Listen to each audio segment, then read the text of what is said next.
لقد كان في قصصهم عبرة لأولي الألباب.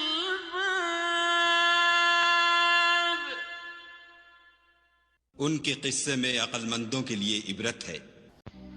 بسم اللہ الرحمن الرحیم نحمده ونصلی علی رسولہ الکریم اما بعد ونعوذ باللہ من الشیطان الرجیم بسم اللہ الرحمن الرحیم اللہم صلی وسلم علی سیدنا محمد النبی الامی وآلہ واصحابہ اجمعین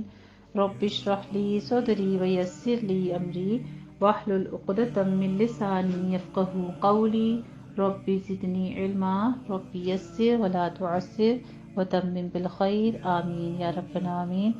الحمدللہ جی، ہم پڑھ رہے ہیں قصص القرآن اور اس میں آج پڑھیں گے ہم حضرت صالح علیہ السلام کے بارے میں قرآن مجید نے کیا تذکرہ فرمایا ہے اور کون کون سی جگہ پہ کیا حکم فرمایا، ان کی قوم کے بارے میں، ان کی تبلیغ کے بارے میں بتائیں گے انشاءاللہ تعالیٰ، اور جانیں گے ان کی قوم کا رویہ اور پھر ان کے ساتھ اللہ سبحانہ وتعالیٰ کی طرف سے انجام کیا ہوا، اس کا تذکرہ پڑھیں گے انشاءاللہ تعالیٰ کہ اتنے بڑے بڑے معجزے حاصل کرنے کے باوجود بھی ان کا انجام کیا ہوا۔ پھر تو آغاز کرتے ہیں اللہ رب العزت کی حمد و ثنا کے ساتھ۔ الحمدللہ حمدا کثیرا طیبا مبارکا فیہ ملء السماوات وملء الأرض وملء ما شاء من شيء بعد الحمد لله على نعمه الكثيرة وعطائه الجزيل وفضله العميم أحمده سبحانه حمدا يليق بعظمته ويوافي جوده وكرمه لا إله إلا الله وحده لا شريك له المتفرد بالعطاء والكرم۔ تمام قسم کی تعریف اللہ کے لیے ہے، بہت زیادہ پاکیزہ حمد اور بابرکت تعریف آسمانوں اور زمین کو بھر کے اور ان کے بعد جو وہ چاہے اس کو بھر کے۔ تمام قسم کی حمد اللہ کے لیے ہے، اس کی بے شمار نعمتوں پر، اس کی بھاری عطیات پر، اس کے اس فضل و مہربانی پر جو اس کی تمام مخلوق کو شامل ہے۔ میں اللہ سبحانہ وتعالیٰ کی ایسی حمد بیان کرتی ہوں جو اس کی عظمت کے لائق ہے اور جو اس کی سخاوت اور اس کے فضل و کرم کے اوپر پورا اترنے والی ہے۔ اللہ کے سوا کوئی معبود برحق نہیں، وہ اکیلا ہے، اس کا کوئی شریک نہیں، وہ عطا کرنے والا ہے اور کرم نوازی کرنے میں بالکل یکتا ہے۔ بے شک الحمدللہ جی، آج ہم پڑھیں گے حضرت صالح علیہ السلام کے بارے میں، اور سب سے پہلے ہم پڑھیں گے حضرت صالح علیہ السلام کا ذکر قرآن مجید میں، پھر حضرت صالح علیہ السلام اور سمود کا نسب نامہ، پھر سمود کی آبادیاں، اہل سمود کا دین، اور قرآن مجید میں قصص کا مطلب، معجزے کی حقیقت جانیں گے، ناقہ کا واقعہ یعنی اونٹنی کا واقعہ پڑھیں گے ہم۔ ناقہ سمود کے لیے اللہ تعالیٰ کا ایک نشان تھی۔ سمود کے ہاتھوں ناقہ کی ہلاکت اور واقعے سے متعلق چند عبرتیں پڑھیں گے انشاءاللہ تعالیٰ۔ تو حضرت صالح علیہ السلام کا ذکر قرآن مجید میں 9 جگہ پر آیا ہوا ہے، حسب ذیل اعداد اس کی تصدیق کرتے ہیں۔ سورہ اعراف میں،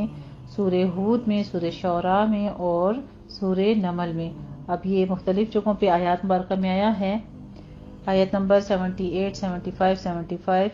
سے 77 تک سورہ اعراف میں، پھر سورہ ہود میں 61، 62، 66 اور 89 آیت میں، اسی طرح سورہ شعراء میں 142 آیت میں اور سورہ نمل میں 45 آیت میں۔ حضرت صالح علیہ السلام جس قوم میں پیدا ہوئے اس کو سمود کہتے ہیں، اور سمود کا ذکر 9 صورتوں میں کیا گیا ہے۔ علماء انصاف قوم سمود کے پیغمبر صالح علیہ السلام تھے۔ قوم سمود پر جو اللہ سبحانہ وتعالیٰ نے مبعوث فرمائے تھے ان کا نسب نامہ کچھ اس طرح سے ہے۔ علماء انساب قوم سمود کے پیغمبر حضرت صالح علیہ السلام کی نسب نامہ میں مختلف نظر آتے ہیں۔ مشہور حافظ حدیث امام بغوی رحمہ تعالیٰ نے آپ کا نسب اس طرح بیان کیا ہے: صالح بن عبید بن آصف بن ماشح بن عبید بن حادر بن سمود۔ اور وہب بن منبع مشہور تابعی اسی طرح نقل کرتے ہیں: صالح بن عبید بن جابر بن سمود۔ یہ تفسیر ابن کثیر سورہ اعراف میں لکھا گیا ہے۔ اگرچہ بغوی رحمہ تعالیٰ زمانے کے اعتبار سے وہب سے بہت بعد میں ہیں اور وہب تورات کے بہت بڑے عالم بھی ہیں، تاہم حضرت صالح علیہ السلام سے سمود تک کا نسب کی جو کڑیاں بغوی رحمہ تعالیٰ نے جوڑی ہیں، علماء انصاف کے نزدیک وہی تاریخی حیثیت سے راجح اور قرین ثواب ہیں۔ اس نسب نامے سے یہ بھی واضح ہو جاتا ہے کہ اس قوم کو، جس کے ایک فرد حضرت صالح علیہ السلام بھی ہیں، سمود اس لیے کہا جاتا ہے کہ ان کے نسب نامے کا جد اعلیٰ سمود ہیں اور اسی کی جانب یہ قبیلہ یا قوم منسوب ہے۔ سمود سے حضرت نوح علیہ السلام تک بھی 2 قول ہیں۔ اول سمود بن عامر بن ارم بن سام بن نوح علیہ السلام، اور دوم جو ہے سمود بن عاد بن اوس بن ارم بن نوح، یعنی یہ بھی حضرت نوح علیہ السلام کے بیٹوں میں سے ہی آتی ہوئی نسل ہے۔ سید محمود آلوسی رحمۃ اللہ صاحب تفسیر روح المعانی فرماتے ہیں کہ امام سالبی رحمۃ اللہ دوسرے قول کو راجح سمجھتے ہیں۔ یہی وہ 2 افراد ہیں، وہ قوم ہیں جو عاد اولیٰ کی ہلاکت کے وقت ہود علیہ السلام بچ گئے تھے۔ ان کے ہود علیہ السلام کے ساتھ جو قوم بچ گئی تھی یہ ان کی اولاد میں سے ہے، اور یہی نسل عاد ثانیہ کہلائی، اور بلا شبہ یہ قوم بھی عرب بائدہ ہلاک شدہ عربی نسل میں سے ہیں۔ سمود کی بستیاں، سمود کہاں آباد تھے اور کس خطے میں پھیلے ہوئے تھے، اس کے متعلق یہ طے شدہ امر ہے کہ ان کی آبادیاں ہجر میں تھیں۔ حجاز اور شام کے درمیان وادی قرا تک جو میدان نظر آتا ہے، یہ سب ان مقامات کی سکونت ہیں اور آج کل فجر ناقح کے نام سے مشہور ہے۔ سمود کی بستیوں کے کھنڈرات اور آثار آج تک موجود ہیں، اور اس زمانے میں بھی بعض مصری اہل تحقیق نے ان کو اپنی آنکھوں سے دیکھا ہے۔ ان کا بیان ہے کہ وہ ایک ایسے مکان میں داخل ہوئے جو شاہی حویلی کہی جاتی ہے۔ اس میں متعدد کمرے ہیں اور اس حویلی کے ساتھ ایک بہت بڑا حوض ہے، اور یہ پورا مکان پہاڑ کاٹ کر بنایا گیا ہے۔ عرب کا مشہور مورخ مسعودی لکھتا ہے، جو شخص شام سے حجاز کو آتا ہے اس کی راہ میں ان کے مٹی ہونے کے نشان اور بوسیدہ کھنڈرات پڑتے ہیں۔ ہجر کا یہ مقام جو حجر سمود کہلاتا ہے، شہر مدین سے جنوب مشرق میں اس طرح واقع ہے کہ خلیج عقبہ اس کے سامنے پڑتی ہے، اور جس طرح عاد کو عاد ارم کہا گیا ہے، حتیٰ کہ قرآن مجید نے تو ارم کو ان کی مستقل صفت ہی بنا دیا ہے۔ اسی طرح ان کی ہلاکت کے بعد ان کو قوم ارم یعنی سمود ارم یا عادی ثانیہ کہا جاتا ہے۔ مشرق خصوصاً عرب کے بارے میں یورپ کے مستشرقین جس طرح اپنی حذاقت اور مہارت تاریخ کا ثبوت دیا کرتے ہیں اور تحقیق کے نام سے غلط دعا بھی دیتے ہیں، یعنی ان کی اس چیز کے عادی ہیں، اسی طرح انہوں نے سمود کو بھی اپنی تحقیق کا تختہ مشق بنایا ہے۔ وہ سوال کرتے ہیں کہ سمود کی اصل کیا ہے اور ان کا وجود کب ہوا اور کس زمانے میں ہوا۔ اس سوال کے جواب میں ان کے 2 گروہ ہیں۔ ایک فرقہ کہتا ہے کہ یہ یہود کا ایک گروہ تھا جو فلسطین میں داخل نہیں ہوا تھا اور یہیں بس گیا تھا، مگر یہ قول نہ صرف پایہ تحقیق سے گرا ہوا ہے بلکہ قطعاً غلط اور مہمل ہے، اس لیے کہ تمام مورخین باتفاق آراء یہ تسلیم کرتے ہیں کہ ابھی وہ زمانہ قریب بھی نہ آیا تھا کہ حضرت موسیٰ علیہ السلام بنی اسرائیل کو مصر سے لے نکلے تھے۔ سمود کی آبادیاں ہلاک اور تباہ ہو چکی تھی اور ان کا قلعہ کما ہو چکا تھا۔ نیز قرآن عزیز تصریح کرتا ہے کہ جب حضرت موسیٰ علیہ السلام کو قوم فرعون نے جھٹلا دیا تو آل فرعون ہی میں سے ایک مرد مومن نے یہ کہہ کر اپنی قوم کو ڈرایا کہ تمہارے اس تکذیب کا نتیجہ کہیں وہی نہ ہو جو تم سے پہلے قوم نوح اور عاد اور سمود اور ان کے بعد کی قوموں کا اپنے پیغمبروں کی تکذیب کی وجہ سے ہوا تھا۔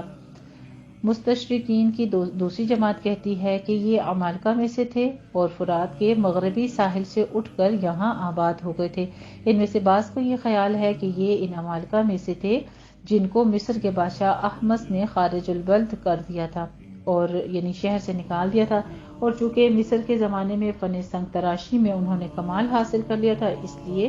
ہجر جا کر پہاڑوں اور پتھروں کو تراش کر بے نظیر عمارات تعمیر کی اور عام رائج کا طریقہ بھی عالی شان محل بنا لیے۔ مگر ہم عاد کے واقعے میں یہ ثابت کر رہے ہیں کہ عاد اور سمود سامی اقوام میں سے ہیں، یعنی جو حضرت نوح علیہ السلام کے بیٹے تھے سام، ان کی اولاد میں سے ہیں، اور یہ کہ اہل عرب ان کو محض یہود کی غلط تقلید میں امالکہ میں سے کہہ دیتے ہیں، حالانکہ املیک بن عد کا اس نسل سے کوئی رشتہ نہیں ملتا، اس لیے یہ قول بھی صحیح نہیں ہے۔ ان تمام آراء کے خلاف محققین کی رائے یہ ہے کہ یہ عاد کا بقیہ ہے اور یہی صحیح اور راجح قول ہے، اور اہل حضرموت کا یہ دعویٰ ہے کہ سمود کی آبادیاں اور محلات عاد کی صنعت کا نتیجہ ہیں۔ اس قول کا مخالف نہیں ہے کہ سمود فن تعمیر میں بدیتولی رکھتے تھے اور یہ عمارات ان کی اپنی تعمیر تھی، اس لیے کہ عاد اولا اور عاد ثانیہ بہرحال عاد ہیں۔ حضرت صالح علیہ السلام کا اپنی قوم سے یہ خطاب بھی اسی کا موعد ہے۔ سورہ اعراف کی آیت مبارکہ درج کی گئی ہیں۔ آیت نمبر 74 میں فرماتے ہیں وَاذْكُرُوا إِذْ جَعَلَكُمْ خُلَفَاءَ مِنْ بَعْدِ عَادٍ وَبَوَّأَكُمْ فِي الْأَرْضِ تَتَّخِذُونَ مِنْ سُهُولِهَا قُصُورًا وَتَنْحِتُونَ الْجِبَالَ بُيُوتًا، اور تم اس وقت کو یاد کرو کہ تم کو خدا نے عاد کے بعد ان کا قائم مقام بنایا اور تم کو زمین پر جگہ دی کہ تم اس کی سطح اور نرمی حصول پر محلات بناتے ہو اور سنگ تراشی کر کے پہاڑوں میں مکان تراشتے ہو۔ رہا سمود کے زمانے کا مسئلہ، سو اس کے متعلق کوئی فیصلہ کن منضبط وقت نہیں بتایا جا سکتا، اس لیے کہ تاریخ اس بارے میں غیر مطمئن ہے۔ البتہ یہ یقینی طور پر کہا جا سکتا ہے کہ ان کا زمانہ حضرت ابراہیم علیہ السلام سے پہلے کا زمانہ ہے اور وہ اس جلیل القدر پیغمبر کی بعثت سے بہت پہلے ہلاک ہو چکے تھے۔ یہ بات بھی قابل لحاظ ہے کہ سمود کی آبادیوں کے قریب بعض ایسی قبریں پائی جاتی ہیں کہ جن پر آرامی زبان کے کتبے لگے ہوئے ہیں، اور ان کتبوں پر جو تاریخ کندہ ہے وہ حضرت عیسیٰ علیہ السلام کی ولادت سے پہلے کی ہے، تو اس سے یہ مغالطہ ہوتا ہے کہ یہ قوم حضرت موسیٰ علیہ السلام کے بعد وجود میں آئی ہے، حالانکہ ایسا نہیں ہے۔ یہ دراصل ان لوگوں کی قبریں ہیں جو اس قوم کی ہلاکت کے ہزاروں برس کے بعد اتفاقاً یہاں آ کر برس گئے۔ پھر انہوں نے اپنے بزرگوں کے آثار کی قدامت ظاہر کرنے کے لیے آرامی خط میں، جو کہ قدیم خط ہے، اپنے کتبے لکھ کر لگا دیے تاکہ یادگار رہے، ورنہ وہ قبریں نہ سمود کی ہیں اور نہ ان کے یہ زمانہ ہے۔ مصر کا مشہور عیسائی مورخ جورجی زیدان اپنی کتاب العرب قبل الاسلام میں اسی کے بارے میں قریب لکھتا ہے، کہتا ہے کہ آثار و کتابت کے پڑھنے سے جو کچھ ظاہر ہوتا ہے وہ یہ ہے کہ صالح علیہ السلام کی قوم کی بستیاں ولادت مسیح سے کچھ پہلے نبطیوں کے اقتدار میں آ گئی تھیں۔ یہ لوگ بترا کے ساکنین میں سے تھے جن کا ذکر عنقریب کتاب میں آنے والا ہے، اور ان کے آثار اور ٹیلوں کو بہت سے مستشرقین نے خود دیکھا ہے اور مقدمہ کتاب میں اس کا ذکر تفصیل سے کر چکے ہیں۔ انہی کے آثار کو انہوں نے پڑھا ہے جو پتھروں پر کندہ ہیں۔ ان میں سب سے زیادہ اہم وہ کھنڈر ہیں جو قصر بنت قبرباشا، قلعہ اور برج کے ناموں سے موسوم ہیں۔ ان پر جو کچھ تحریر ہے وہ نبطی تحریر میں ہے، اور ان میں سے بعض یا سب کے سب وہی تحریریں ہیں جو کہ قبروں پر کندہ ہیں۔ مستشرقین نے یہاں جو کچھ پایا ہے ان میں سے حسب ذیل ایک کتبہ بھی ہے جو پتھر پر نبطی حروف میں کندہ ہے اور ولادت مسیح علیہ السلام سے قریب زمانے کا مکتوب ہے۔ کندہ عبارت کا مضمون یہ ہے: مقبرہ کمکم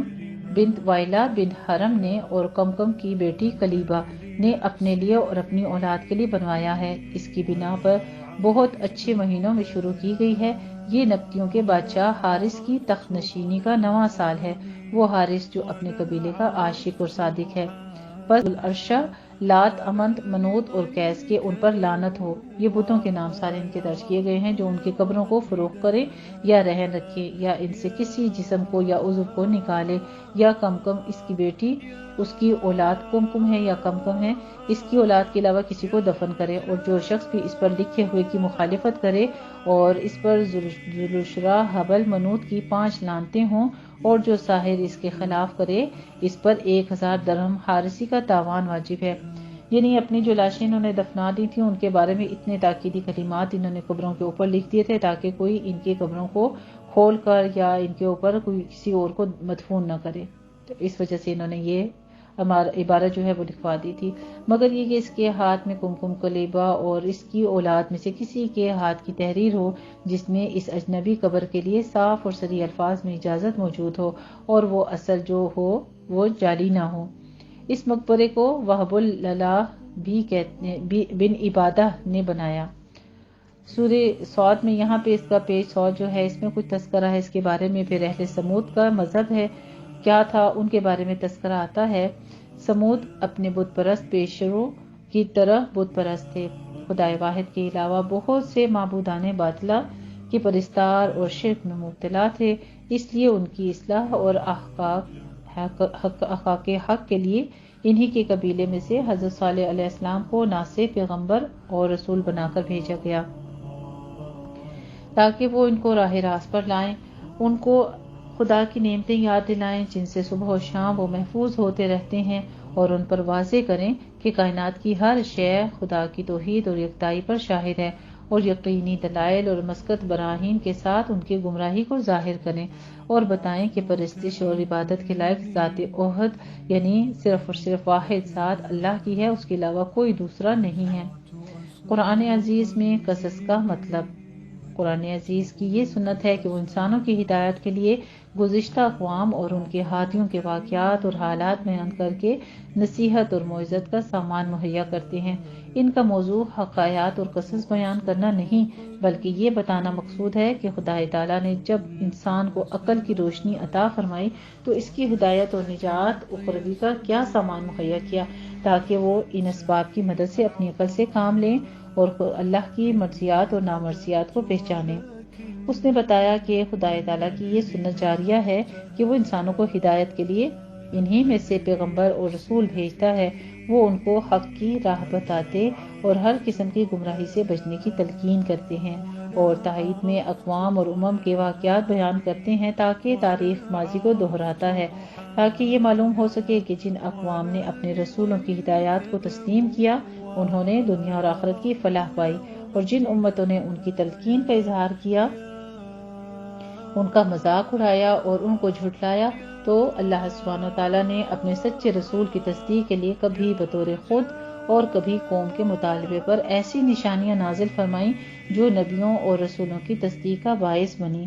اور معجزہ کہلائیں. لیکن اگر قوم نے اس نشانی یعنی معجزے کے بعد بھی تکذیب کو نہ چھوڑا اور بغض اور اناد سے وہ انکار پر اڑے رہے تو پھر عذاب الہی نے آ کر ان کو تباہ اور ہلاک کر دیا اور ان کے واقعات کو آنے والی اقوام کے لیے عبرت و موعظت کا سامان بنا دیا. سورہ قصص آیت نمبر 59 میں فرماتے ہیں وَمَا كَانَ رَبُّكَ مُهْلِكَ الْقُرَىٰ حَتَّىٰ يَبْعَثَ فِي أُمِّهَا رَسُولًا يَتْلُو عَلَيْهِمْ آيَاتِنَا وَمَا كُنَّا مُهْلِكِ الْقُرَىٰ إِلَّا وَأَهْلُهَا ظَالِمُونَ. اور تیرا رب بستیوں کو اس وقت تک ہلاک کرنے والا نہیں ہے جب تک نہ بھیج دے ان کے صدر مقام میں اپنا رسول جو پڑھ کر سنائے ان کو ہماری آیات، اور ہم اس وقت بستیوں کو ہلاک نہیں کرتے جب تک اس کے بسنے والے خود ہی ظلم پر نہ اتر آئیں. پھر ہم دیکھتے ہیں معجزے کی حقیقت کے بارے میں. معجزہ لغت میں عاجز کر دینے اور تھکا دینے والی چیز کو کہتے ہیں، اور اسلامی اصطلاح میں ایسے عمل کا نام ہے جو سلسلے اسباب کے بغیر عالم وجود میں آ جائے. اس کو عام بول چال میں خرق عادت بھی کہتے ہیں. اور اسی بنا پر اس جگہ یہ سوال پیدا ہو جاتا ہے کہ کیا عادت اللہ کے جس کو ناموس فطرت بھی کہا جاتا ہے کا ٹوٹنا ممکن ہے؟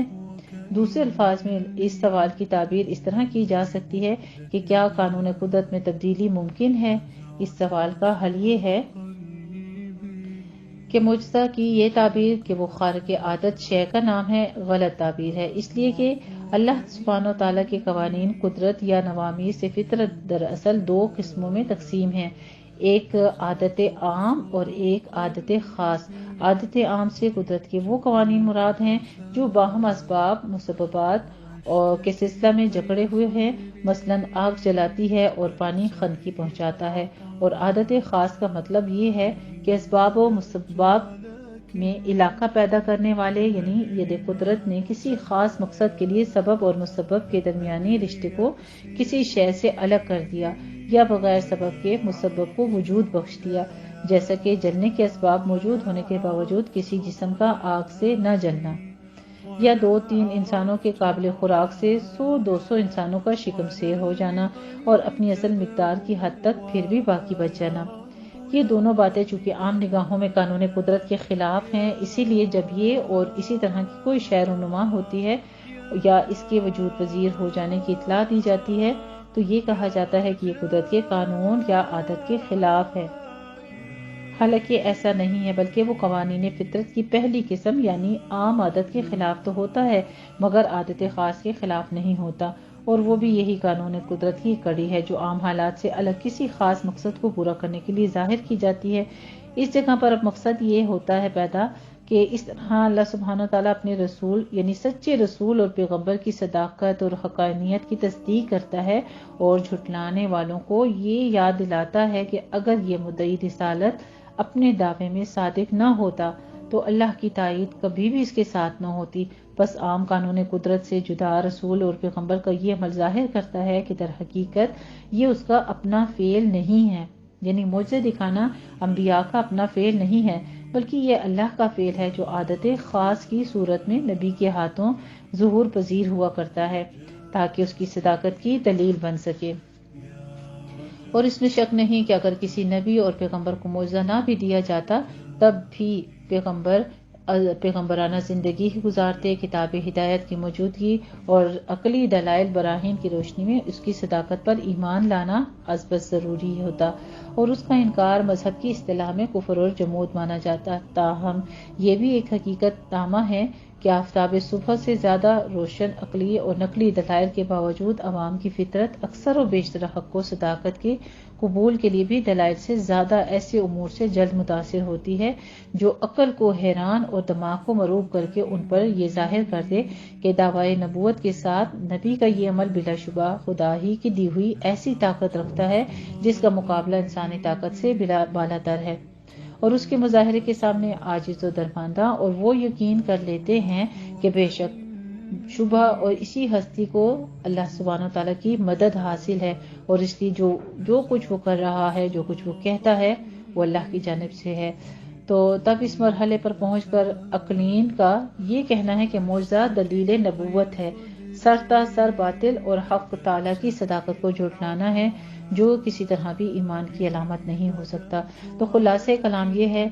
کہ جب تک نبی اور رسول معجزہ نہ دکھلائیں نبی کی صداقت اس پر موقوف نہیں ہے، لیکن اگر منکرین کے مطالبے پر یا از خود پیغمبر خدا معجزے کا مظاہرہ کریں تو یقیناً معجزہ دلیل نبوت ٹھہرے گا، اور اس کا انکار صداقت اور حقانیت کا انکار اور کفر و جحود کو ہلائے گا۔ بس ہر خاص و عام کے لیے یہ اعتقاد رکھنا ضروری ہے کہ انبیاء اور رسل سے جو معجزات ثبوت اور دلائل کے اعتبار سے قطعی اور یقینی ثابت ہو چکے ان پر ایمان لائیں اور ان کے باوجود ان کی حقیقت کا اعتراف بھی کریں، اس لیے کہ ان میں سے کسی ایک کا بھی انکار در حقیقت اسلام کا انکار ہے۔ البتہ یہ حقیقت فراموش نہیں ہونی چاہیے کہ شخص سے صرف اس قسم کی خارق عادت عمل صادر ہونی چاہیے جو کہ یہاں پہ معجزے کا ذکر آ رہا ہے، حضرت صالح علیہ السلام کا، جو اللہ رب العزت سے ان کی قوم نے مطالبہ کیا تھا کہ اللہ سے کہو کہ ہمیں اونٹنی دکھائے۔ تو غزوہ بدر میں جبکہ 313 کے مقابلے میں ساز و سامان سے مسئلہ 1000 دشمنوں کا لشکر مسلمانوں پر یلغار کرنے آیا تھا تو آپ صلی اللہ علیہ وآلہ وسلم نے ان کی جانب مٹھی بھر خاک پھینک دی، جس کی وجہ سے ہر لشکری کی آنکھ میں خاک کے ریزے پہنچے اور وہ بے چین ہو کر آنکھیں ملنے لگے، اور اس طرح مسلمانوں کو حملہ کر کے فتح حاصل ہو گئی۔ اس واقعے کا مختصر اور معجزانہ انداز میں قرآن عزیز نے جس طرح تذکرہ فرمایا ہے وہ ہمارے اس دعوے کی قوی اور یقینی دلیل ہے کہ اللہ سبحانہ وتعالیٰ اپنے پیغمبروں کے ساتھ معجزات بیان کیا کرتے ہیں۔ سورہ انفال کی آیت نمبر 17 میں درج ہے وَمَا رَمَيْتَ إِذْ رَمَيْتَ وَلَكِنَّ اللَّهَ رَمَى، اور تم نے اے محمد صلی اللہ علیہ وآلہ وسلم وہ مٹھی بھر خاک نہیں پھینکی تھی جو تم نے اپنے ہاتھ سے پھینکی تھی، لیکن وہ تو حقیقت میں اللہ تعالیٰ نے پھینکی تھی۔ غور فرمائیے کہ اس مقام پر نبی کریم صلی اللہ علیہ وآلہ وسلم کے اس عمل کا جو ان کے ہاتھوں نے انجام پایا تھا، کسی عجیب و غریب انداز سے معجزہ ہونا ثابت کیا گیا ہے۔ کہا جاتا ہے کہ اے پیغمبر، مٹھی بھر خاک بے شک تمہارے ہاتھ سے پھینکی گئی، اس لیے کہ تمہارے ہاتھ میں تھی، لیکن مٹھی بھر خاک کا یہ اثر کہ دشمن کے محاذ کی دوری اور دشمن کی اتنی بڑی تعداد میں ہونے کے باوجود ان سب کی آنکھوں میں جھونک دی گئی، تمہارے ہاتھ سے ناممکن تھا۔ یہ در حقیقت اللہ کا فعل تھا کہ اس کی ید قدرت نے، یعنی اس کے ہاتھ کی قدرت نے ان تمام دشواریوں کو یکلخت ختم کر کے اس مٹھی بھر خاک کو اس حالت تک پہنچا دیا کہ دشمنوں کا پورا لشکر ہزیمت کھا کر فرار ہو گیا، یعنی وہ ہار کر وہاں سے چلے گئے۔ یہی وہ حقیقت ہے جس کو آپ کے سامنے اس طرح واضح کیا گیا ہے کہ معجزہ نبی کا اپنا فعل نہیں ہوتا، بلکہ وہ براہ راست اللہ تعالیٰ کا فعل ہوتا ہے جو نبی کے ہاتھوں سے اس کی تائید میں کیا جاتا ہے۔ سورہ غافر آیت نمبر 78 میں فرماتے ہیں وَمَا كَانَ لِرَسُولٍ أَن يَأْتِيَ بِآيَةٍ إِلَّا بِإِذْنِ اللَّهِ فَإِذَا جَاءَ أَمْرُ اللَّهِ قُضِيَ بِالْحَقِّ وَخَسِرَ هُنَالِكَ الْمُبْطِلُونَ۔ اور کسی رسول کی طاقت میں نہیں کہ وہ کوئی نشانی یعنی معجزہ لا سکے اللہ کی اجازت کے بغیر، بس جب اللہ کا حکم پہنچ جاتا ہے، یا یہاں پہ فرماتے ہیں تو حق کے ساتھ فیصلہ کر دیا جاتا ہے اور اس موقع پر جھٹلانے والے خسارے میں پڑ جاتے ہیں۔ اسی طرح سورہ انعام کی آیت مبارکہ 109 میں درج کیا گیا ہے معجزے کے ہی بارے میں وَأَقْسَمُوا بِاللَّهِ جَهْدَ أَيْمَانِهِمْ لَئِن جَاءَهُمْ آيَةٌ لَيُؤْمِنُنَّ بِهَا قُلْ إِنَّمَا الْآيَاتُ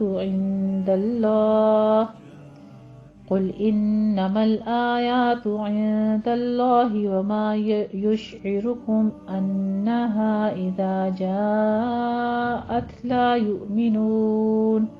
اور وہ اللہ کی سخت قسمیں کھاتے ہیں کہ اگر ان کے پاس کوئی نشانی آ جائے تو اس پر ضرور ایمان لے آئیں گے۔ اے محمد صلی اللہ علیہ وآلہ وسلم، آپ کہہ دیجئے کہ نشانیاں تو اللہ ہی کے قبضے میں ہیں، اور اے مسلمانوں، تم کو خبر نہیں کہ ان کے پاس اگر یہ نشانیاں آ بھی جائیں تو یہ ایمان لانے والے نہیں ہیں۔ تو معجزے سے متعلق ہماری اس بحث کا مقصد کیا ہے؟ یعنی ہر شخص کی باعث تسکین ہو جائے جو مذہب کے اس بنیادی عقیدے کا قائل ہوتا ہے کہ تمام اشیاء کے خواص ان کے اپنے ذاتی خواص نہیں ہیں، بلکہ کسی پیدا کرنے والے نے ان کو عطا کیے ہیں۔ بس جو شخص اس عقیدے کا حامی ہو وہ بآسانی سمجھ سکتا ہے کہ آگ میں جلانے کی خاصیت پیدا کرنے والے نے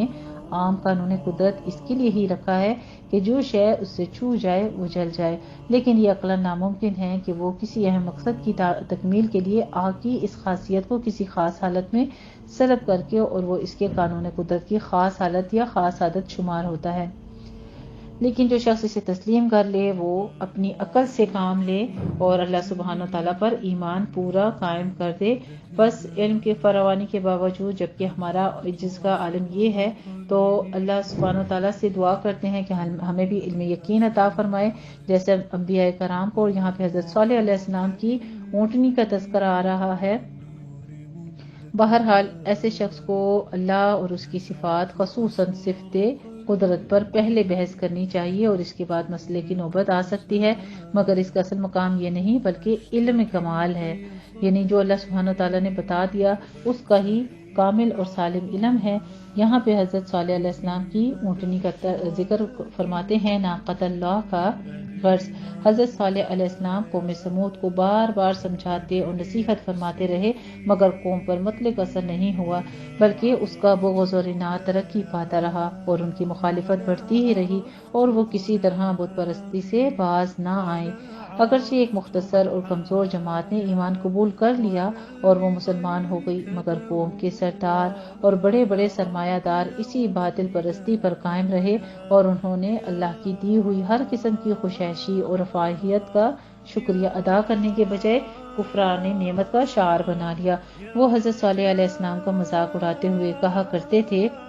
کہ صالح، اگر ہم باطل پرست ہوتے خدا کے صحیح مذہب کے منکر ہوتے اور اس کے پسندیدہ طریقے پر قائم نہ ہوتے تو آج ہم کو یہ دھن دولت، سرسبز و شاداب باغات کی فراوانی، سیم و زر کی بہتات اور بلند عالیشان محلات کی رہائش، میوہ جات اور پھلوں کی کثرت، شیریں نہروں اور عمدہ مرغزاروں کی افزائش حاصل نہ ہوتی تو خود کو اپنے پیروں کو دیکھ اور پھر ان کی تنگحالی اور غربت پر نظر کر اور بتلا کہ اللہ کے پیارے اور مقبول کون ہیں، ہم ہیں یا تم ہیں۔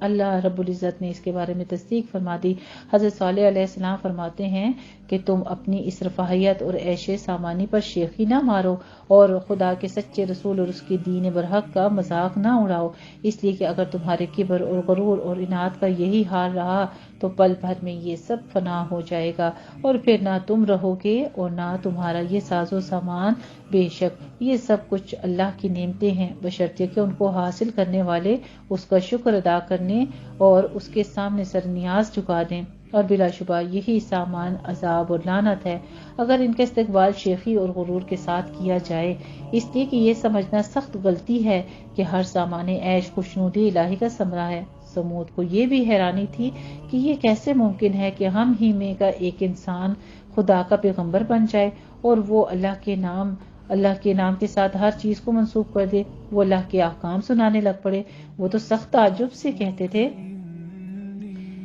یہاں پہ ہمارے پاس ذکر فرمایا ہے سورہ صاد کا آیت نمبر 8 میں تصدیق کے طور پر یہاں پہ دلیل پیش کی گئی ہے، اَأُنزِلَ عَلَيْهِ الذِّكْرُ مِن بَيْنِنَا، کیا ہماری موجودگی میں اس پر خدا کی نصیحت اترتی ہے؟ یعنی اگر ایسا ہونا ہی تھا تو اس کے اہل ہم تھے نہ کہ صالح۔ اور کبھی اپنی قوم کے کمزور افراد کو جو کہ مسلمان ہو گئے تھے خطاب کر کے کہتے، أَتَعْلَمُونَ أَنَّ صَالِحًا مُرْسَلٌ مِّن رَّبِّهِ، سورہ اعراف آیت نمبر 75 میں، کیا تم کو یقین ہے کہ بلا شبہ صالح اپنے پروردگار کا رسول ہے؟ یعنی بڑے تعجب سے اپنی قوم کو لوگوں کو کہتے اور مسلمان آ کے سے جواب دیتے۔ سورہ اعراف میں ہی آیت نمبر 75 میں ہے، قَالُوا إِنَّا بِمَا أُرْسِلَ بِهِ مُؤْمِنُونَ، انہوں نے کہا کہ بے شک ہم تو اس کے لائے ہوئے پیغام پر ایمان رکھتے ہیں۔ تب یہ متکبرین غصے میں کہتے ہیں، اِنَّا بِالَّذِي آمَنْتُمْ بِهِ کافرون، بلا شبہ ہم تو اس شے کا جس پر تم ایمان لے آئے ہو اس کا انکار کرتے ہیں۔ بہرحال حضرت صالح علیہ السلام کی مغرور اور سرکش قوم نے ان کی پیغمبرانہ دعوت و نصیحت کو یوں تسلیم کرنے سے انکار کر دیا اور اللہ کے نشان یعنی معجزے کا مطالبہ کیا۔ تب صالح علیہ السلام نے درگاہ الہی میں دعا کی اور قبولیت کے بعد اپنی قوم سے فرمایا کہ تمہارا مطلوبہ نشان اونٹنی کی شکل میں یہ موجود ہے، دیکھو اگر تم نے اس کو تکلیف پہنچائی تو پھر یہی تمہاری ہلاکت کا نشان ثابت ہوگی، اور اللہ سبحانہ و تعالیٰ نے تمہارے اور اس کے درمیان پانی کے لیے باری مقرر فرما دی ہے، ایک دن تمہارا ہے اور ایک دن اس کا ہے، لہٰذا اس میں فرق نہ آئے۔ قرآن عزیز نے اس کو ناقۃ اللہ یعنی اللہ کی اونٹنی کہا ہے تاکہ پیش نظر رہے کہ یوں تو تمام مخلوق اللہ ہی کی ملکیت ہے، مگر سمود نے چونکہ اس خدا کی معجزے یعنی ایک نشانی کے طور پر مانگا تھا، اس لیے اس کی موجودگی خصوصیت اور اعزاز نے اس کو ناقۃ اللہ کا لقب دلایا، اور نیز اس کو لکم آیا کہہ کر بھی بتایا ہے کہ یہ نشانی اپنے اندر خاص اہمیت رکھتی ہے، لیکن بدقسمت قوم سمود زیادہ دیر تک اس کو برداشت ہی نہ کر سکی اور ایک روز سازش کر کے قدار بن سالف کو اس پر آمادہ کیا۔ یہ اس وقت کا ایک آدمی تھا جس نے اس کی کونچے کاٹ ڈالی کہ وہ اس کے قتل میں پہل کرے اور باقی اعانت کریں۔ اس ناکا کا ہوگا اس ایک دن ساری قوم اور اس کے سارے چوپایوں کا، اور خبردار یہاں پہ پانی کے دن کے بارے میں کچھ مزید ڈیٹیل فرماتے ہیں کہ پانی کے بارے میں فرما دیا تھا، اور خبردار اس کو کوئی اذیت نہ پہنچائے، اگر اس کو آزار پہنچا تو پھر تمہاری بھی خیر نہیں۔ قوم نے اگرچہ اس حیرت انگیز معجزے کو دیکھ کر ایمان قبول نہ کیا، لیکن دلوں کے اقرار نے اس کو آزار پہنچانے سے باز رکھا، اور یہ دستور جاری رہا کہ پانی کی باری ایک روز اونٹنی کی رہتی اور تمام قوم اس کی دودھ سے فائدہ اٹھاتے، اور دوسرے روز قوم کی باری ہوتی اور ناکا یعنی اس کا بچہ وغیرہ روک ٹوک کے چراگاہوں میں چرتے اور آسودہ رہتے، مگر آہستہ آہستہ یہ بات بھی ان کو کھٹکنے لگی اور آپس میں صلاح مشورے ہونے لگے کہ اس ناکا کا یعنی اس اونٹنی کا خاتمہ کر دیا جائے۔ تو اس بارے میں اس باری والے قصے سے نجات ملی کیونکہ ہمارے چھپایوں کے لیے اور خود ہمارے اپنے لیے یہ قید ناقابل برداشت ہے۔ یہ باتیں اگرچہ ہوتی رہتی تھیں لیکن کسی کو اس کے قتل کرنے کی ہمت نہ پڑتی تھی کیونکہ سب کو پتا تھا یہ معجزے والی اونٹنی ہے۔ مگر ایک حسین و جمیل مالدار عورت صدوق نے خود کو ایک شخص مزدہ کے سامنے اور ایک مالدار عورت اونیرا نے اپنی ایک خوبصورت لڑکی کو قدار کے سامنے یہ کہہ کر پیش کیا کہ اگر وہ دونوں ناقہ کو ہلاک کر دیں تو یہ تمہاری ملک ہے۔ یعنی اپنی بیٹیاں پیش کرتی تھیں ان دونوں عورتوں نے اونٹنی کو مارنے کے لیے، تم ان کو بیوی بنا کر عیش کرو۔ آخر کدار بن سالف اور مزدہ کو اس لیے آمادہ کر لیا گیا اور طے پایا کہ وہ راہ میں چھپ کر بیٹھے جائیں اور ناقہ جب چراگاہ جانے لگے تو اس پر حملہ کر دیں، اور چند دوسرے آدمیوں نے بھی مدد کا وعدہ کیا۔ غرض ایسا ہی کیا گیا، ناقہ کو اس طرح سازش کر کے قتل کر ڈالا اور بچہ یہ دیکھ کر بہا کر پہاڑ پر چڑھ گیا اور چیختا اور بولتا ہوا پہاڑ میں غائب ہو گیا۔ اس پر پھر آپس میں حلف کیا، رات ہونے پر ہم سب صالح علیہ السلام اور اس کے اہل و عیال کو بھی قتل کر دیں گے، اور پھر اس کے اولیاء کو قسمیں کھا کر یقین دلائیں گے کہ یہ کام ہمارا نہیں ہے۔ صالح علیہ السلام کو جب یہ خبر ہوئی تو حسرت اور افسوس کے ساتھ قوم سے مخاطب ہو کر فرمایا کہ آخر وہی ہوا جس کا مجھے خوف تھا۔ اب خدا کے عذاب کا انتظار کرو جو 3 دن کے بعد تم کو تباہ کر دے گا۔ اور پھر بجلی کی چمک اور کڑک کا عذاب آ گیا اور اس نے رات میں سب کو تباہ کر دیا اور آنے والے انسانوں کے لیے تاریخی عبرت کا سبق دے دیا۔ اس واقعے کے ساتھ ساتھ محدث ابن کثیر رحمہ اللہ تعالیٰ نے چند روایات حدیثی بھی بیان فرمائی ہیں۔ مثلاً غزوہ تبوک کے موقع پر جب گزرے ہجر پر ہوا تو صحابہ کرام رضی اللہ تعالیٰ عنہم نے سمود کے کنویں سے پانی بھرا اور آٹا گونڈ کر روٹیاں تیار کرنے لگے۔ نبی کریم صلی اللہ علیہ وآلہ وسلم کو معلوم ہوا تو پانی گرا دینے اور ہانڈیاں اوندھی کر دینے کا اور آٹا بیکار کر دینے کا حکم فرمایا اور ارشاد فرمایا کہ یہ وہ بستی ہے جس پر اللہ کا عذاب نازل ہوا تھا، یہاں نہ قیام کرو اور یہاں کی اشیاء سے فائدہ نہ ہی اٹھاؤ، آگے بڑھ کر پڑاؤ ڈالو، ایسا نہ ہو کہ تم بھی کسی بلا میں مبتلا ہو جاؤ۔ یہ مسند احمد کی روایت ہے۔ ایک اور روایت میں ہے کہ آپ صلی اللہ علیہ وآلہ وسلم نے فرمایا کہ تم ان ہجر کی بستیوں میں اللہ سے ڈرتے، عجز و زاری کے ساتھ اور روتے ہوئے داخل ہوا کرو،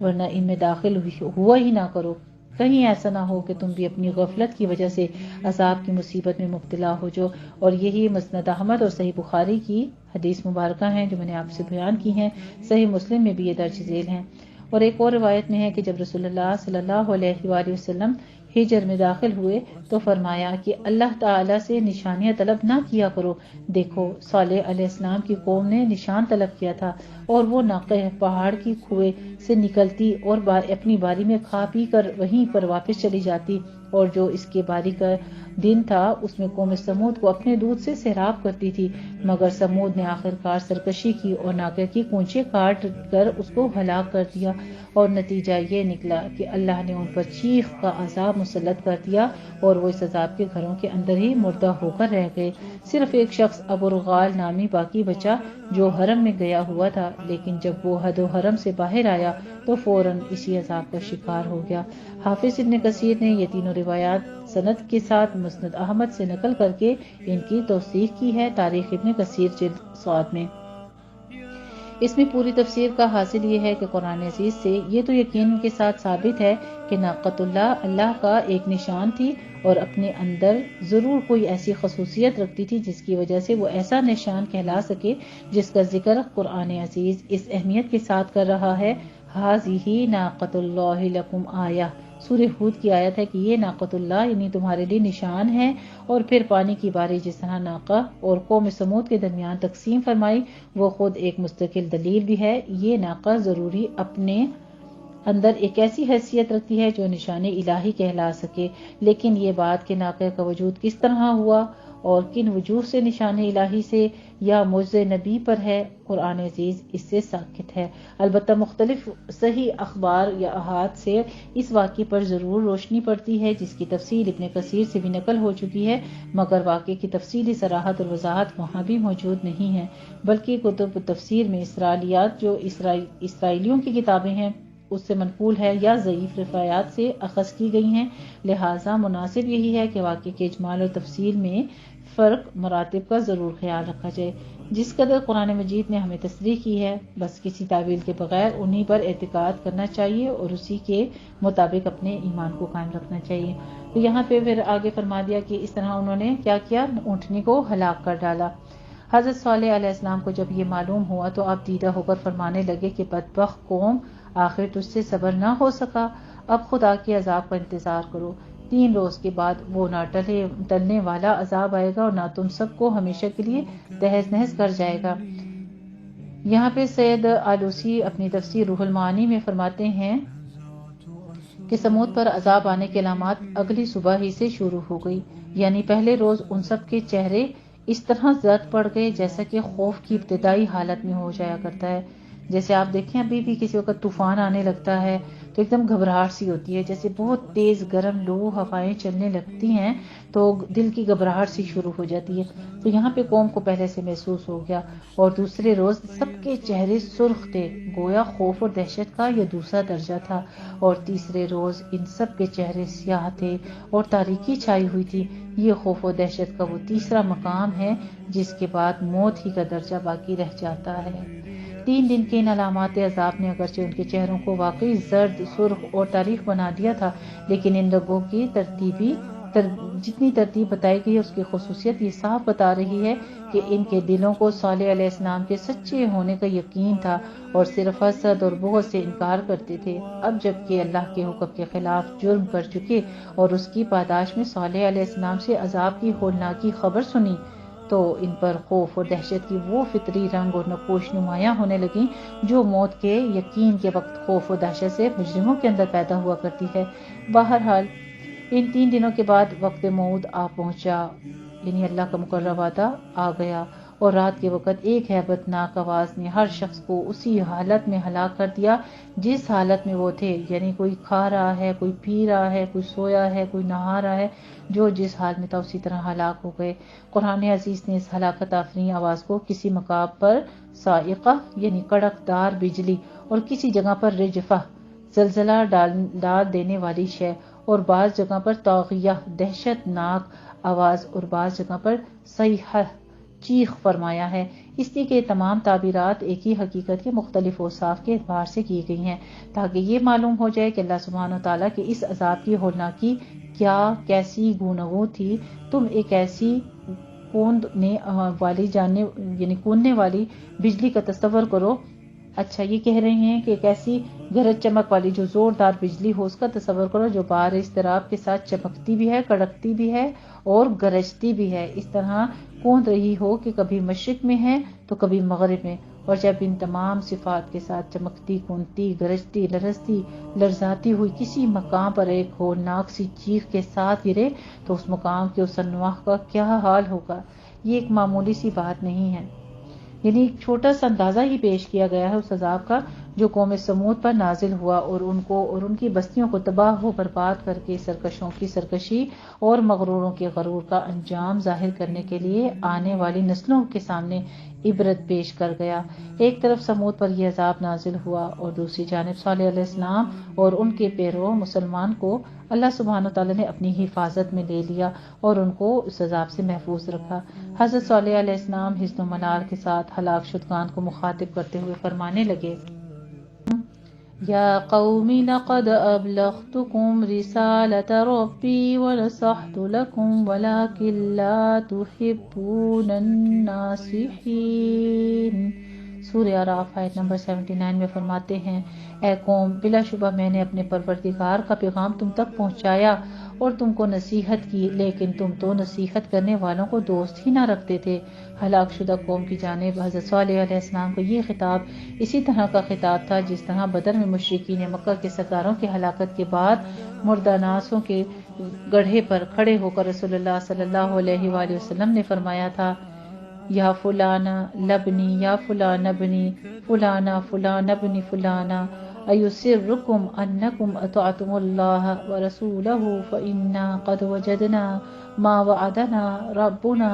حقا فہل وجدتم ما وعد ربکم حقا۔ بخاری کی حدیث شریف ہے کہ اے فلاں بن فلاں اور فلاں بن فلاں، کیا تم کو اللہ اور اس کے رسول کی اطاعت پسند آئی؟ بلا شبہ ہم نے وہ سب کچھ پا لیا جو ہمارے رب نے ہم سے وعدہ کیا تھا، بس کیا تم نے بھی وہ پایا جو تمہارے رب نے تم سے وعدہ کیا تھا؟ اس قسم کے خطاب کے بارے میں علماء کی چند رائے یہ ہیں کہ اس قسم کا خطاب انبیاء کرام علیہم السلام کی خصوصیات میں سے ہے، اس لیے کہ اللہ سبحانہ وتعالیٰ نے ان کے اس کلام کو بلا شبہ مردوں کو سنوا دیتا ہے، اگرچہ وہ جواب دینے سے قاصر ہیں۔ اس لیے جب نبی کریم صلی اللہ علیہ وآلہ وسلم نے مشرکین کے لاشوں کو اس طرح مخاطب کیا تو حضرت عمر بن خطاب رضی اللہ تعالیٰ عنہ نے تعجب سے پوچھا، کیا یہ سن رہے ہیں؟ آپ صلی اللہ علیہ وآلہ وسلم نے فرمایا، ہاں، تم سے زیادہ مگر جواب سے عاجز ہیں۔ یہ طریق خطاب حسن و ملال کے اظہار کے لیے ہوتا ہے۔ مثلا تم نے کسی شخص کو متنبہ کیا کہ اس باغ میں نہ جانا،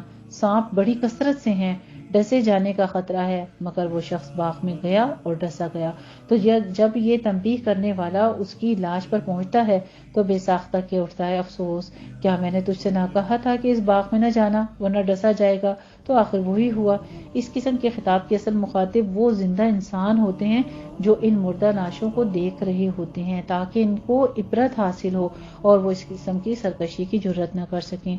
حضرت صالح علیہ السلام کی قوم کی ہلاکت کا قیام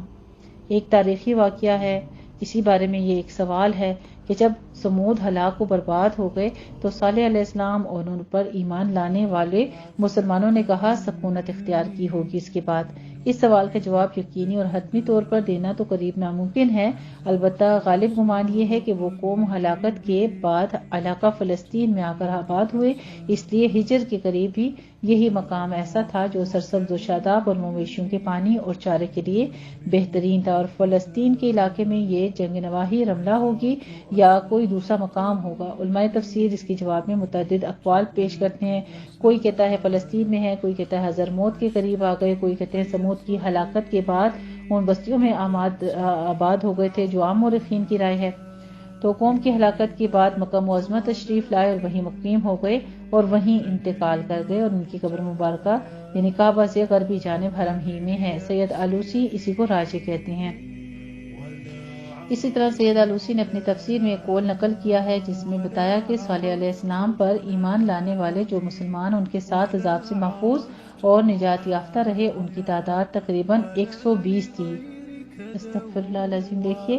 ایک قوم اتنی بڑی ہوتی ہے اور پھر ساری قوم تباہ ہو گئی، صرف جو ایمان لائے تھے وہ 120 افراد تھے، اور ہلاک شدہ تقریباً 1500 گھرانے تھے۔ 1500 گھرانوں کا مطلب کہ ہر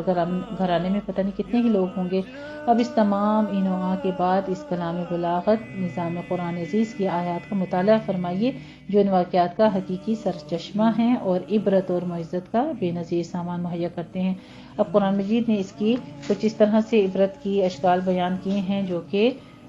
ہمارے پاس آ رہی ہیں سورہ اعراف میں آیت نمبر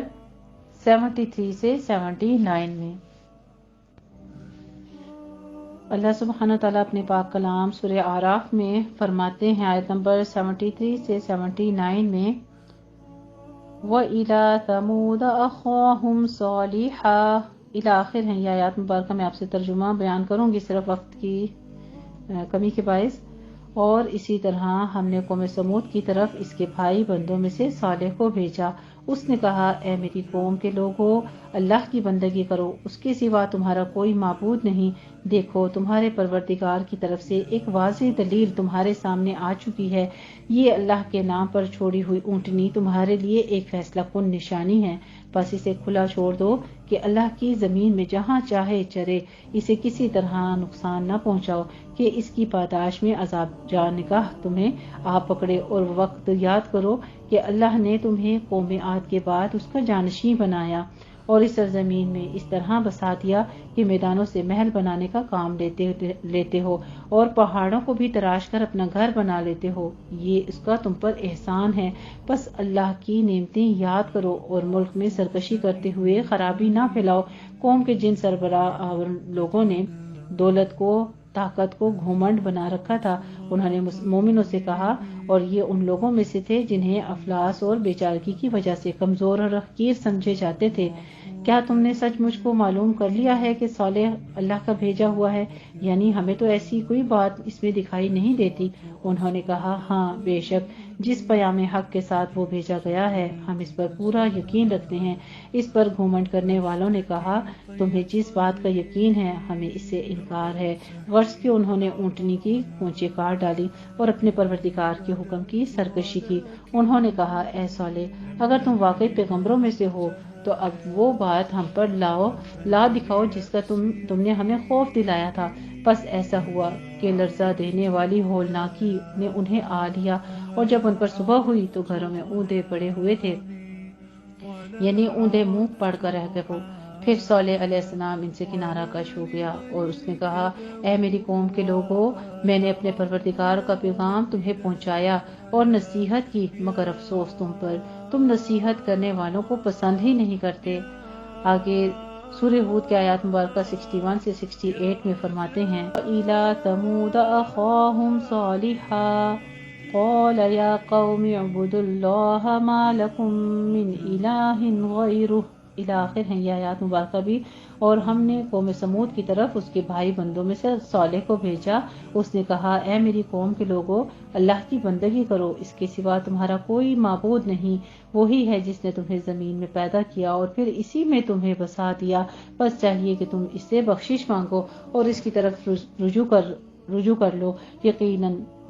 وہ میرا پروردگار ہے، ہر ایک کے پاس ہے اور ہر ایک کی دعاؤں کا جواب دینے والا ہے۔ لوگوں نے کہا اے صالح پہلے تو ایک ایسا آدمی تھا کہ ہم سب کی امیدیں تجھ سے وابستہ تھیں، پھر کیا تو ہمیں روکتا ہے کہ ہم ان معبودوں کی پوجا نہ کریں جنہیں ہمارے باپ دادا پوجتے چلے آئے ہیں؟ یہ کیسی بات ہے؟ ہمیں تو اس بات میں بڑا ہی شک ہے جس کی طرف تم دعوت دیتے ہو کہ ہمارے دل میں اترتی نہیں۔ صالح علیہ السلام نے کہا اے میری قوم کے لوگوں، کیا تم نے اس بات پر بھی غور کیا کہ اگر میں اپنے پروردگار کی طرف سے ایک دلیل روشن پر ہوں اور اس نے اپنی رحمت مجھے عطا فرمائی ہو تو پھر کون ہے جو اللہ تعالیٰ کے مقابلے میں میری یاد کر دے یا میری مدد کرنے کو آ جائے اگر میں اس کے حکم کی سرتابی کروں؟ تم اپنی توقع کے مطابق دعوت کا رد کر رہے ہو، مجھے کوئی فائدہ نہیں پہنچاتے، تباہی کی طرف لے جانے چاہتے ہو۔ اور اے میری قوم کے لوگوں، دیکھو یہ اللہ کی اونٹنی یعنی اس کا نشان تمہارے لیے ایک فیصلہ کن نشانی ہے، بس اسے چھوڑ دو، اللہ کی زمین میں چرتی رہے، اسے کسی طرح کی اذیت نہ پہنچانا ورنہ فوراً عذاب تمہیں آ پکڑے گا۔ لیکن لوگوں نے اور زیادہ ضد میں آ کر اسے ہلاک کر ڈالا۔ تب صالح علیہ السلام نے کہا اب تمہیں صرف 3 دن کی مہلت ہے، اپنے گھروں میں کھا پی لو، یہ وعدہ ہے جھوٹا نہ نکلے گا۔ پھر بھی ہماری ٹھہرائی ہوئی بات کا وقت آ پہنچا تو ہم نے صالح کو اور ان لوگوں کو جو اس کے ساتھ ایمان لائے تھے اپنی رحمت سے بچا لیا اور اس دن کی رسوائی سے نجات دے دی۔ اے پیغمبر، بلا شبہ تیرا پروردگار ہی ہے جو قوت والا ہے اور سب سے غالب ہے۔ اور جن لوگوں نے ظلم کیا تھا ان کا یہ حال ہوا کہ ایک زور کی کڑک نے آ لیا، جب صبح ہوئی تو اپنے گھروں میں اوندھے پڑے ہوئے تھے، وہ اس طرح اچانک مر گئے گویا ان گھروں میں کبھی بسے ہی نہ تھے۔ تو سن رکھو کہ سمود نے پروردگار کی ناشکری کی، اور ہاں سن رکھو کہ سمود کے لیے محرومی ہوئی۔ اسی طرح سورہ ہجر کی آیت نمبر 80 سے 83 تک میں فرماتے ہیں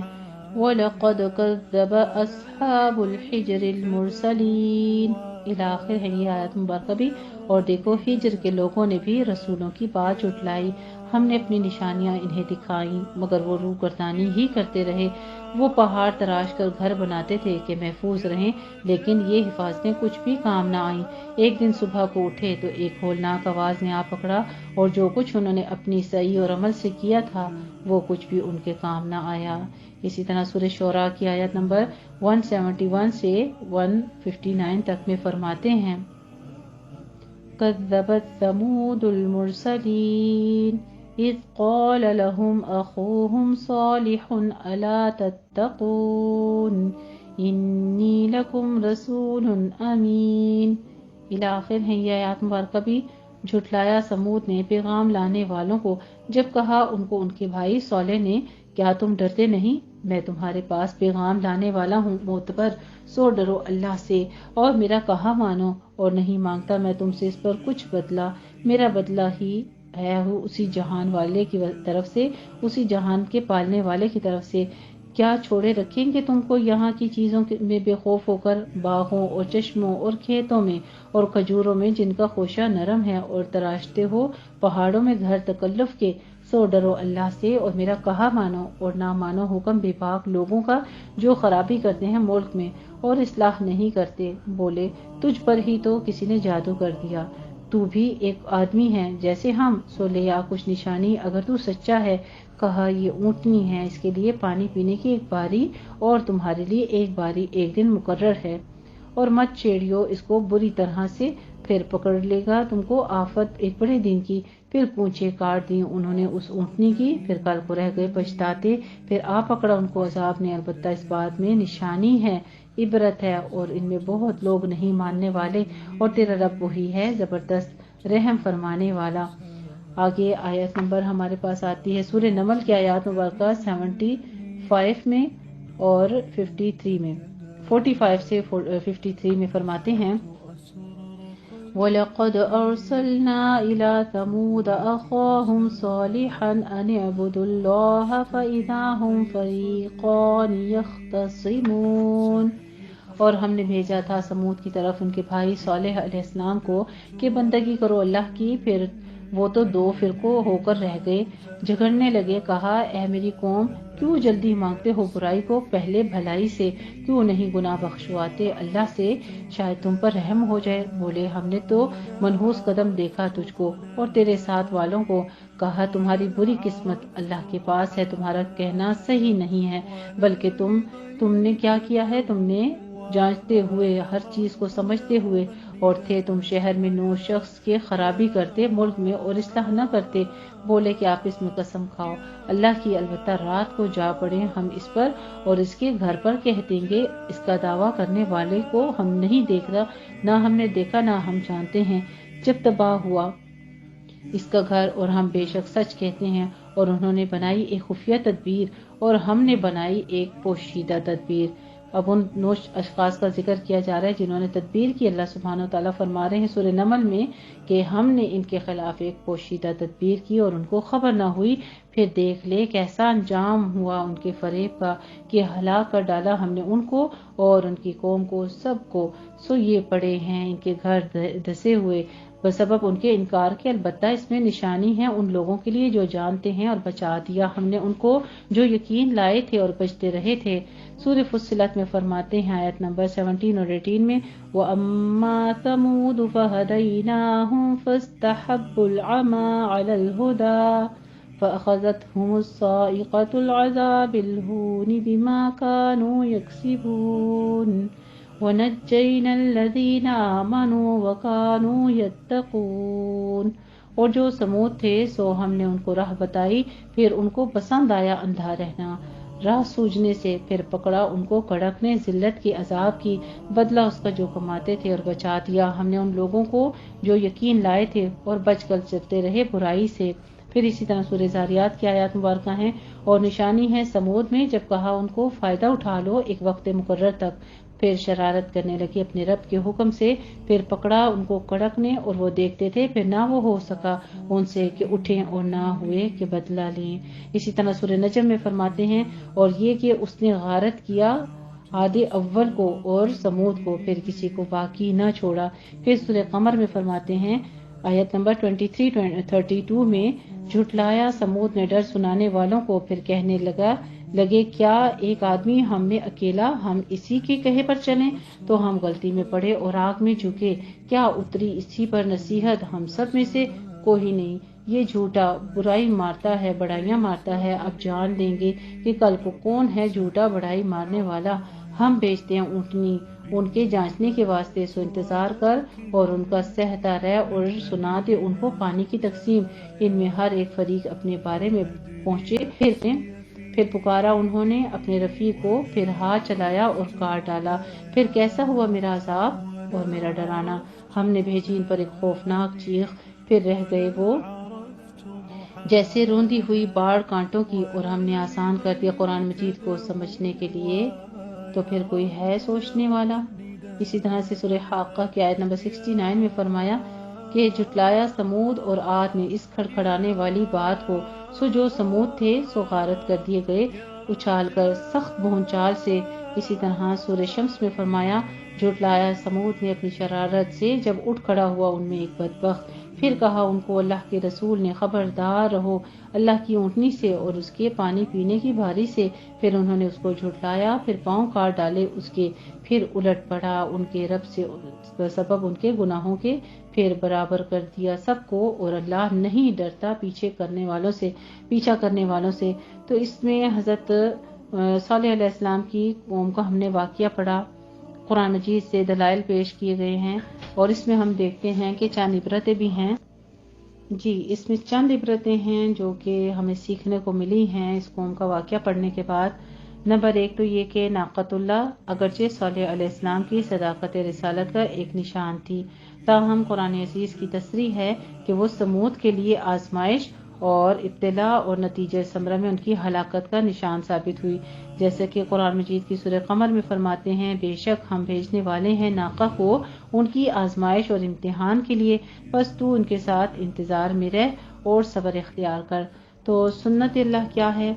سنت اللہ بھی یہی رہی ہے۔ دوسری عبرت جو ہم نے سیکھی اس میں کہ سنت اللہ یہ رہی ہے کہ اگر وہ اپنے پیغمبر کو کسی قوم کی ہدایت کے لیے بھیجے اور قوم اس کی ہدایت پر کان نہ دھرے تو ضروری نہیں کہ وہ قوم ہلاک ہی کر دی جائے، لیکن جو قوم اپنے نبی سے اس وعدے پر نشان طلب کرے کہ اگر ان کا مطلوبہ نشان ظاہر ہو گیا تو وہ ضرور ایمان لے آئیں گے، اور پھر وہ ایمان نہ لائیں تو اس قوم کی ہلاکت یقینی ہو جاتی ہے، اور اللہ تعالیٰ ان کو معاف نہیں کرتا، اور یہاں تک کہ وہ تائب ہو جائیں اور اللہ کے دین کو قبول کر لیں، یا عذاب الہی سے صفحہ ہستی سے مٹ کر رہ جائیں، دوسروں کے لیے عبرت کا سبب بھی بن جائیں۔ تیسری عبرت ہم نے اس میں یہ سیکھی ہے کہ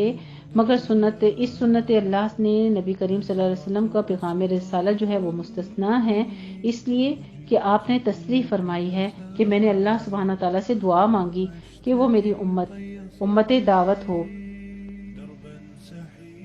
سورہ انفال کی آیت مبارکہ فرماتے ہیں، اے رسول اس حال میں کہ تو ان میں موجود ہے، اللہ سبحانہ تعالیٰ ان کافروں پر عام عذاب مسلط نہ کرے گا۔ یہ مہلک غلطی اور نفس کا دھوکہ ہے کہ انسان خوش عیشی اور رفاہیت اور دنیاوی جاہ و جلال کو دیکھ کر یہ سمجھ بیٹھے کہ جس قوم یا جس فرد کے پاس یہ سب کچھ موجود ہے وہ ضرور اللہ تعالیٰ کے سائے میں ہے، اور یہ کہ ان کی خوش عیشی اس بات کی علامت ہے کہ اللہ تعالیٰ کی خوشنودی ان کے ساتھ ہے۔ یہ دھوکہ اور غلطی اس لیے ہے کہ اس واقعے میں جگہ جگہ یہ تصریح موجود ہے کہ بعض مرتبہ زیادہ سے زیادہ رفاہیت اور خوش عیشی زیادہ سے زیادہ عذاب اور ہلاکت کی پیش خیمہ ثابت ہوتی ہے، اگرچہ قوموں کے لیے اس کی مدت چند ماہ چند سال نہیں بلکہ گھبرا دینے والی مدت ہی کیوں نہ ہو، مگر ہم قسم کی دنیاوی کامرانیوں اور خوش عیشیوں کے ساتھ ساتھ جب ظلم، سرکشی اور غرور کسی قوم کو مستقل شعار بن جائے تو سمجھو کہ اس کی تباہی اور ہلاکت کا وقت قریب آ پہنچا۔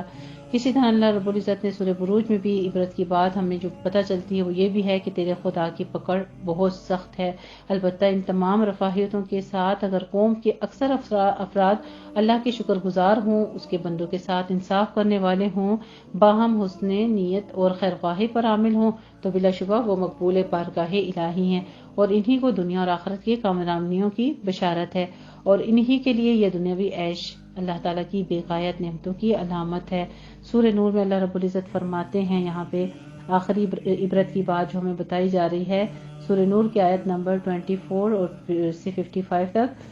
اللہ سبحانہ تعالیٰ نے ان لوگوں سے وعدہ کر لیا جو تم میں سے ایمان لائے اور جنہوں نے نیک عمل کیے، یہ کہ ان کو زمین کی خلافت دے گا جیسا کہ ان سے اگلوں کو خلیفہ بنایا تھا، اور ان کے لیے ان کا دین مضبوط کر دے گا جو اس نے ان کے لیے پسند کیا ہے، اور ان کے خوف کو امن میں بدل دے گا، جن کی شایان یہ ہوگی کہ وہ میری بندگی کریں اور میرے ساتھ کو کسی کو حیثیت اور نہ دیں اور نہ میرا کسی کو شریک ٹھہرائیں۔ وَلَقَدْ كَتَبْنَا فِي الزَّبُورِ مِن بَعْدِ الذِّكْرِ أَنَّ الْأَرْضَ يَرِثُهَا عِبَادِيَ الصَّالِحُونَ سورہ انبیاء کی آیت ہے، اور بلا شبہ ہم نے نصیحت کے بعد زبور میں لکھ دیا کہ زمین کی وراثت میرے نیک بندوں کو حاصل ہوگی۔ یہ آیات جو ہیں صراحت کر رہی ہیں کہ حکومت، دولت کا وعدہ، وراثت، سب کچھ کیا ہے اس کی حیثیت صرف انہی کا حصہ ہے۔ جو مومن بھی ہیں اور اللہ کے احکام پر عامل بن کر صالحین یعنی نیکوکاروں کے صف بھی شامل ہوں گے تو ان کی جماعت ایک ایسی اجتماعی زندگی کا غالب ایک ساتھ ان دونوں صفات سے متصف ہیں، ان کے لیے بلا شبہ یہ حکومت و دولت اللہ کا انعام اور اکرام ہے۔ اور اگر یہ نہیں ہے تو پھر حکومت اور دولت کے لیے مومن اور کافر کی کوئی تخصیص نہیں۔ اللہ کی حکمتوں اس کی مصلحتوں کے پیش نظر دنیاوی اسباب کی شکل میں چلتی پھرتی چھاؤں ہیں، اور ایسی حکومت و دولت کے لیے ہرگز یہ ضروری نہیں ہے کہ اس کے ساتھ اللہ کی خوشنودی اور اس کا فضل و کرم بھی شامل ہو۔ الحمدللہ جی، یہ تھا حضرت صالح علیہ السلام کا قصہ، اور اللہ رب العزت نے جہاں جہاں قرآن مجید میں ان مقامات پر ہمیں اس کا تذکرہ فرمایا ہے، آج ہم نے اس کو ڈیٹیل کے ساتھ پڑھا۔ اللہ رب العزت ہمیں صحیح معنوں میں سے عبرت حاصل کرنے والا بنا دے، اور اپنے معلومات کے اوپر غرور کرنے کی بجائے اور اللہ کے حکموں کو عنایات کو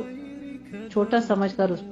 کو اگنور کرنے کی بجائے، دنیا کی فکر کرنے کی بجائے ہر معاملے میں ہر چیز میں آخرت کو ہی مقام افضل دینا چاہیے، کیونکہ وہاں ہی جا کے اللہ کی رضا کے لیے وہی کام ہے جس میں آخرت کی فکر ہو۔ وآخر دعوانا الحمدللہ رب العالمین۔ جزاکم اللہ احسن الجزاء۔